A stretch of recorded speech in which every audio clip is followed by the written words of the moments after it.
A coalizão Pacto Histórico com Gustavo Petro e Francia Marques foi eleita para a presidência da Colômbia no último domingo.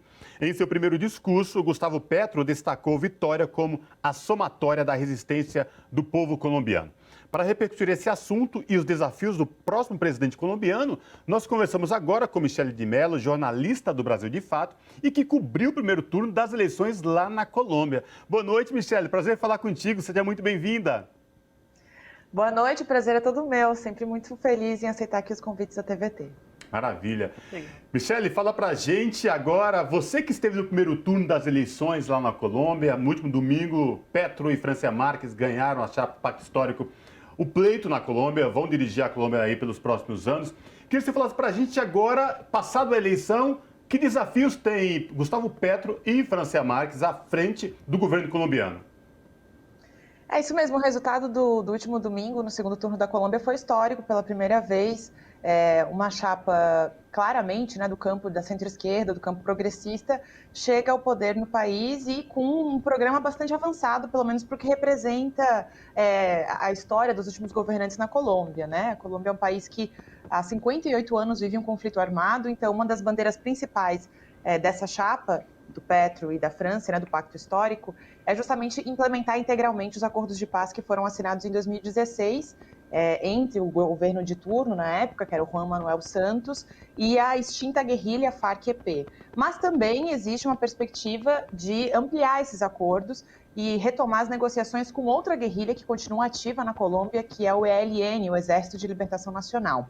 Então, do ponto de vista de quais são as bandeiras centrais, acredito que a principal justamente seja essa, né? Implementar os acordos de paz, ter novamente, ou finalmente conseguir alcançar a paz na Colômbia. Essa tem sido uma das bandeiras centrais do Pacto Histórico, até porque tanto o Petro como a França têm uma passagem, né, uma história política vinculada a isso, a luta pela paz no país, ao fim dos conflitos armados. E os acordos não prevêem somente as negociações com as extintas guerrilhas, né, ou com as guerrilhas que continuam ativas, mas também uma série de outros projetos que são bandeiras centrais do Pacto Histórico, como, por exemplo, uma reforma agrária, né, uma reforma que vai buscar distribuir terras para os pequenos agricultores na Colômbia, também uma reforma política que aumente a possibilidade de que pessoas que não participam dos partidos tradicionais da política colombiana também possam chegar, né, a esses espaços de disputa eleitoral, como é o caso, por exemplo, né, da França, que representa justamente esse setor da Colômbia que sempre foi excluído da política,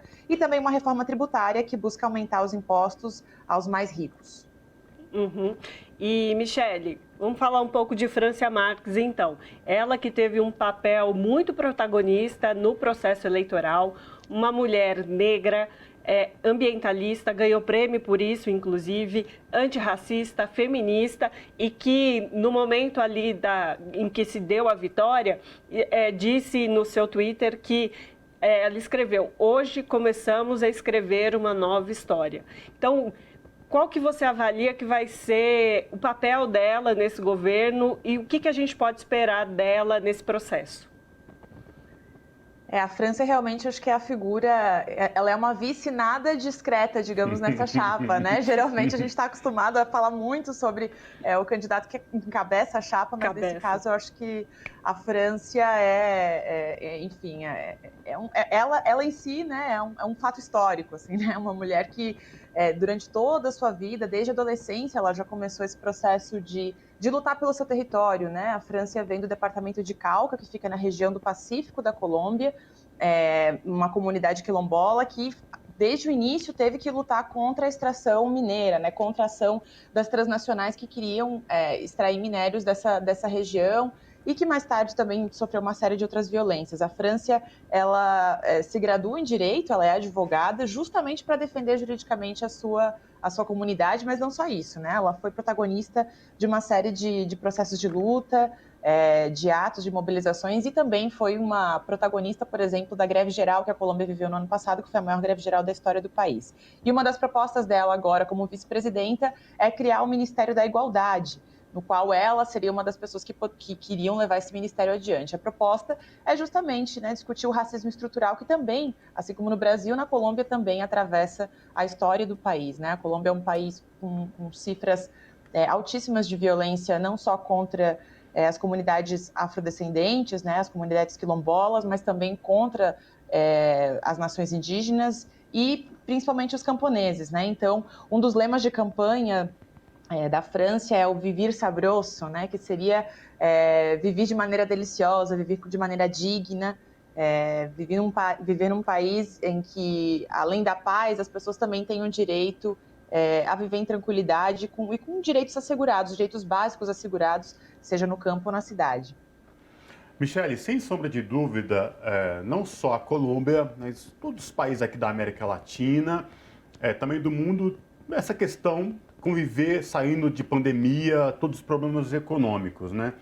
Mais especificamente, a Colômbia tem um número muito alto de pobreza, desemprego.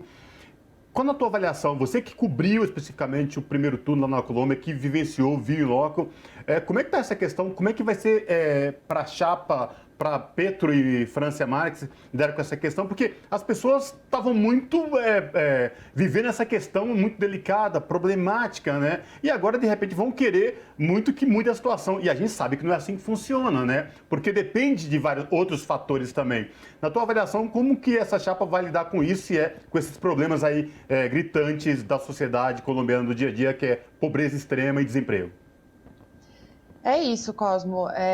Cerca de 27% da população colombiana vive em situação de pobreza e cerca de 10% em situação de pobreza extrema, né? Além disso, assim como no Brasil, na Colômbia, existe uma predominância do trabalho informal hoje. Então, mesmo as pessoas que estão empregadas, elas estão na informalidade, que é aquela pessoa que faz bico, que, enfim, talvez uma empregada doméstica. São trabalhos que não te dão estabilidade, né? Que você não tem garantia de que durante todo o ano você vai ter aquele salário ali no início do mês ou no final do mês.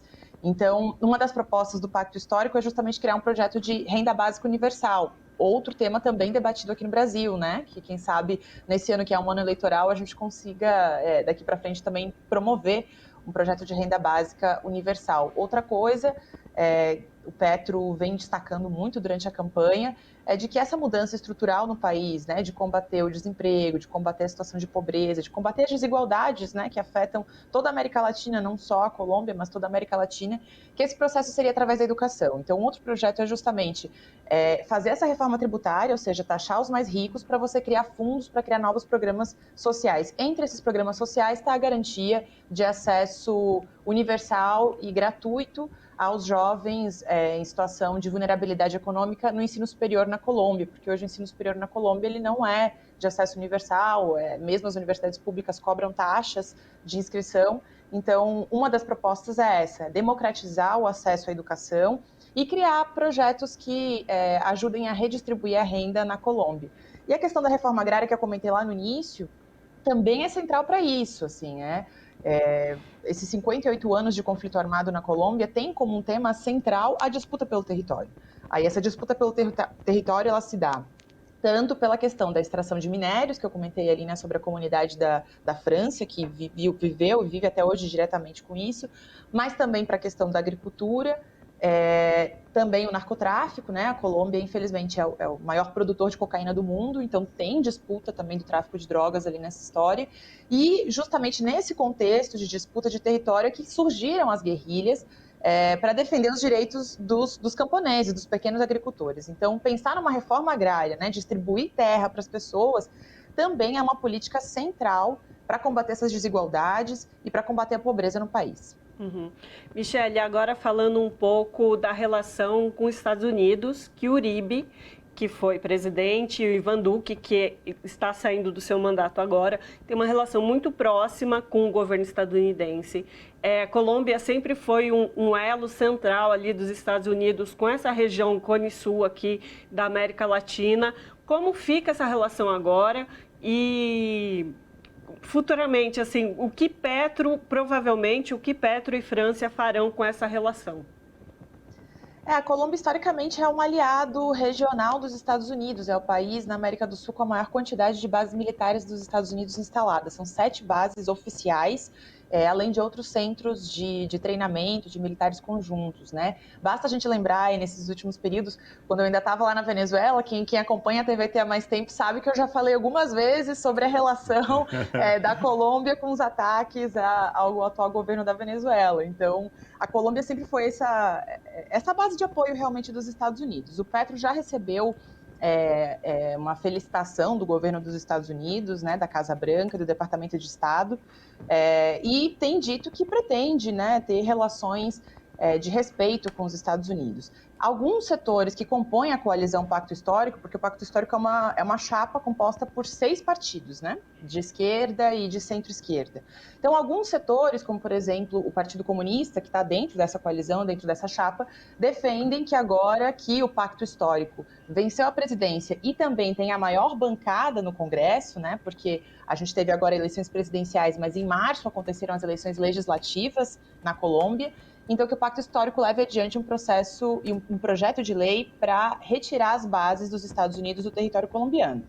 Isso é um processo que é polêmico, né? Eu acho que exige realmente bastante debate. Não está muito claro se vai ser uma das prioridades do governo de Petro e de França, mas certamente vai existir uma postura de uma relação mais autônoma, mais independente, mais soberana com os Estados Unidos. Tanto é que também nessa última semana, aí, entre a eleição e aí antes da posse, né, a posse vai ser só no dia 7 de agosto, o Petro já disse que telefonou para o presidente da Venezuela, Nicolás Maduro, justamente pensando em começar a dialogar para reabrir a fronteira entre os dois países e, quem sabe, no futuro a médio e longo prazo, também retomar a diplomacia, né? Os dois países, apesar de serem vizinhos, terem sido já um país só, lá no passado, alguns séculos atrás, hoje tem a diplomacia tensionada, Arranhada. né? Eles têm relações exatas, têm relações diplomáticas que estão rompidas hoje. Então, a perspectiva é essa, de uma relação mais autônoma e de um olhar mais voltado para a nossa região, né? Para a América Latina, para a integração regional. Não, só para terminar, então, se você pudesse falar dessa correlação com os outros países da América Latina aqui também vizinhos, Argentina, Bolívia, como que fica essa correlação agora desse novo mandato da Colômbia com esses países? Eu acho que o resultado na Colômbia ele dá muita esperança, né? Tanto é que menos de 2 horas antes 2 horas depois de ter sido divulgado o resultado preliminar das eleições no domingo, já uma lista de presidentes latino-americanos saíram a felicitar o Petro e a França e praticamente todos destacaram o mesmo ponto, né? A esperança de uma nova etapa de integração regional. Alguns analistas, inclusive, falam de que talvez a gente estivesse vivendo agora essa segunda onda do progressismo na região, né? Como a gente viveu lá no início dos anos 2000, com Lula, com o Evo Morales na Bolívia, com a Cristina Kirchner na Argentina, com o Mujica no Uruguai, enfim, com uma série de governantes do campo progressista. E agora, novamente, né, com essa eleição do Petro, a gente tem pelo menos, entre América Latina e Caribe, 14 governantes que fazem parte desse campo progressista, né, de centro-esquerda, e que, num contexto que a gente vive hoje, né, de polarização das relações geopolíticas a nível mundial, né, que eu acho que a pandemia tem demonstrado isso, e agora a guerra na Ucrânia também tem demonstrado isso, né, de que parece que a gente novamente está vendo 2 grandes blocos em disputa, né, um bloco euroasiático e um bloco ocidental. Nesse contexto, é fundamental que a América Latina volte a pensar como um bloco também, né, como uma região unificada, como uma região integrada. Então, a eleição do Petro dá muita expectativa, porque demonstra já no seu programa, no seu discurso, na sua campanha, que pretende retomar relações que priorizem o comércio, as relações culturais, enfim, regionais. E aí isso também nos dá um pouquinho mais de pressão, digamos, para o processo eleitoral aqui no Brasil em outubro, né? Para os países que vão ter eleições em breve, só faltaria o Brasil, digamos, fazer a tarefa de casa, né? Ver se a gente também consegue eleger um governante do campo progressista para a gente ter novamente esse período aí de integração regional. Perfeito. Tá certo, então falamos com Michele de Mello, que é jornalista do Brasil de Fato. Mais uma vez, obrigada, Michele. Obrigada a vocês e até a próxima. Abraço, Até. Michele.